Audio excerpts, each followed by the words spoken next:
दोस्तों, मैं हूं दिनेश के वोरा। न्यूज़ टाइम पे आपका बहुत बहुत स्वागत है। भारत के संदर्भ में नागालैंड का मुद्दा जितना सुलझता है उससे ज्यादा उलझ जाता है।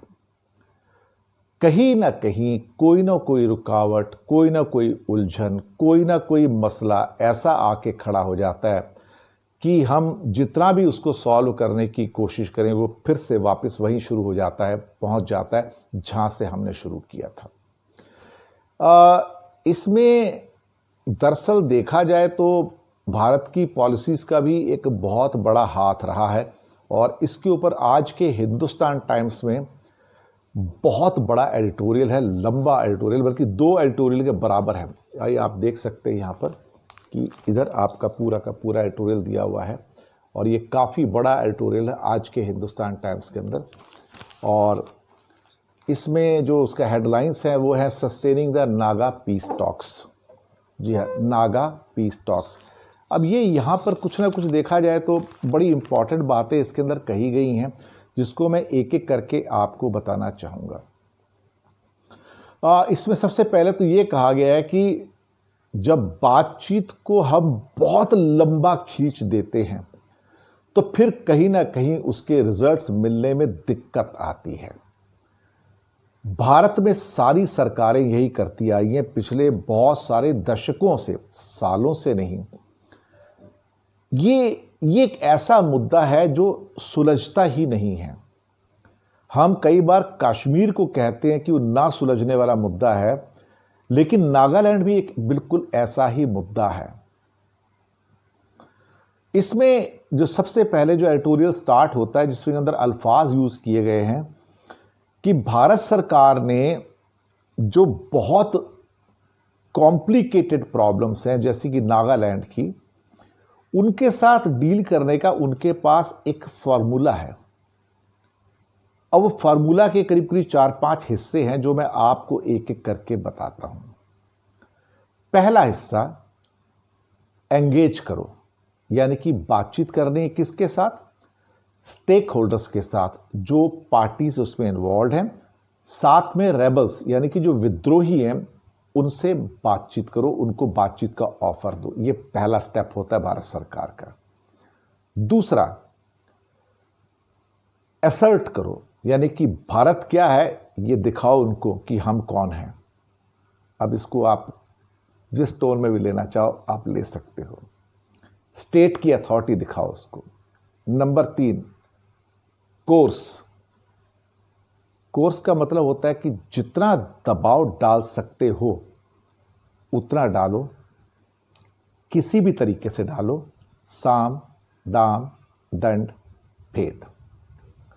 नंबर 4, डिवाइड, बंटवारा करो, जो ब्रिटिश करते थे। Divide and rule. डिवाइड किसको करना है? जो रेबल ग्रुप्स हैं उनके अंदर जो फ्रेगमेंटेशंस हैं, जो ग्रुप्स होते हैं, उनको अपनी ओर लाने की कोशिश करो किसी भी तरीके से, डिवाइड करो। लेकिन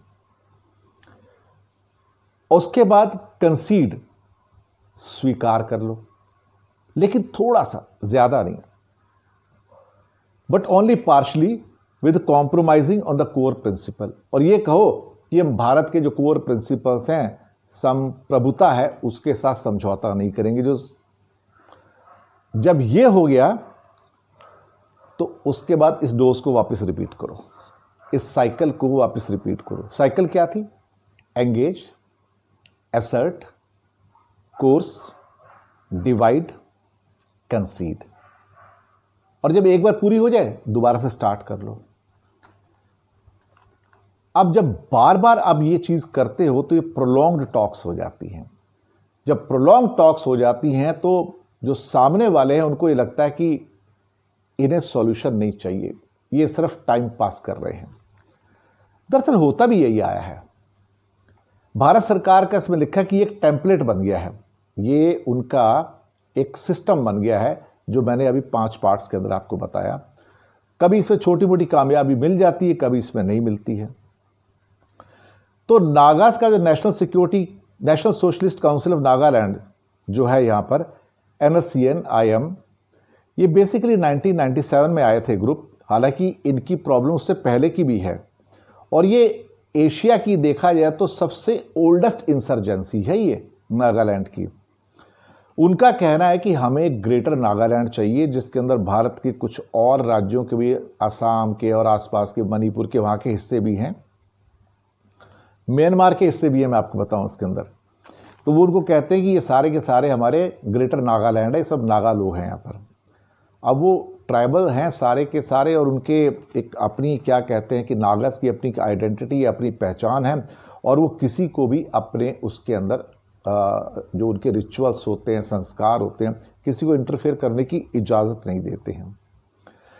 ये दरअसल एक पैरेलल रिजीम चलाते हैं वहाँ पर। पैरेलल रिजीम होता है, एक तो भारत सरकार का रिजीम चल रहा है वहाँ पे, और एक उनकी अपनी सरकार चलती है, और वहाँ पर किसी की हिम्मत होती नहीं है कि उस नागा रिजीम का जो पैरेलल चल रहा है उसका मुकाबला कर सके या उसके खिलाफ जा सके।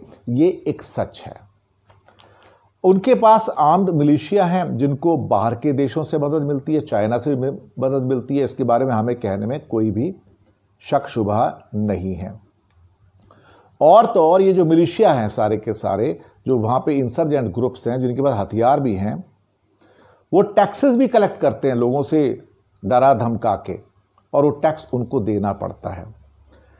और ये एक तरह से कहा जाए तो एक shared kind of shared sovereignty हो गया, यानी कि एक देश में दो देश की बात है, जहाँ पे अंदर दो विधान और दो झंडे भी हो जाते हैं।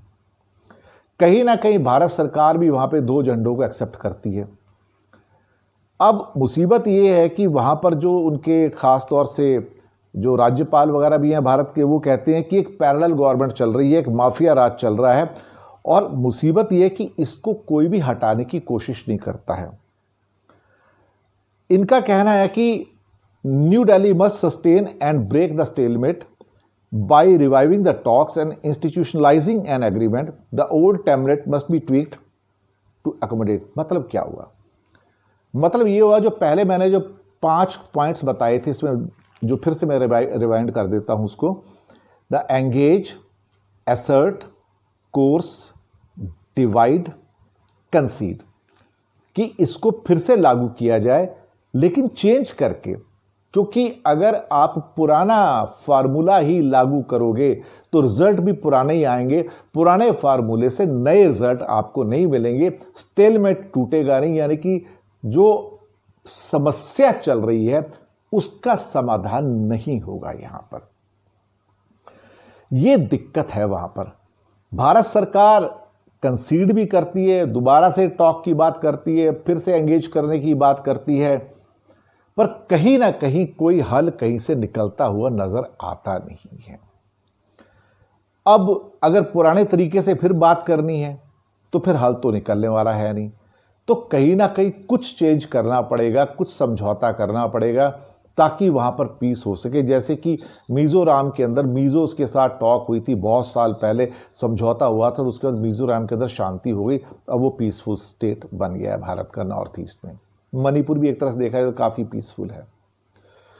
तो इंडिया को वहाँ पर सरकार को, बल्कि कहा जाए, थोड़ा सा हट के काम करना पड़ेगा, और अगर हट के काम नहीं करते हैं तो फिर ये वहाँ पे उनकी parallel government, parallel mafia, parallel sovereignty, parallel झंडा और पैरेलल टैक्स सिस्टम चलता रहेगा।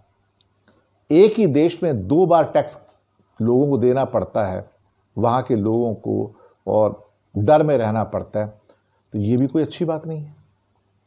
लेकिन ये सच है नागालैंड का, मानिए या मत मानिए। और ये जो हिंदुस्तान टाइम्स का आज का जो एडिटोरियल है, ये इस मामले में काफ़ी हार्ड हिटिंग है, कहीं ना कहीं सरकार को आईना दिखाने वाली बात है। बाकी सरकार की मर्जी, सरकार ने बड़े बड़े पॉलिटिकल फैसले लिए हैं भारत में, इसमें कोई शक नहीं है, लेकिन नागालैंड के मामले में सरकार टाइम पास करती नजर आ रही है कि कैसे भी करके टाइम निकल जाए, एक बार फिर से वार्ता शुरू हो जाए, फिर वही पुराना 5 पॉइंट का सिलसिला स्टार्ट हो जाएगा, फिर उसको दोबारा साइकिल स्टार्ट कर देंगे।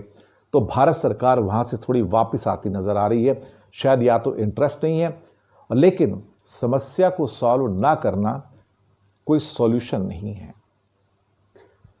शुक्रिया आपका हमारे साथ बने रहने के लिए।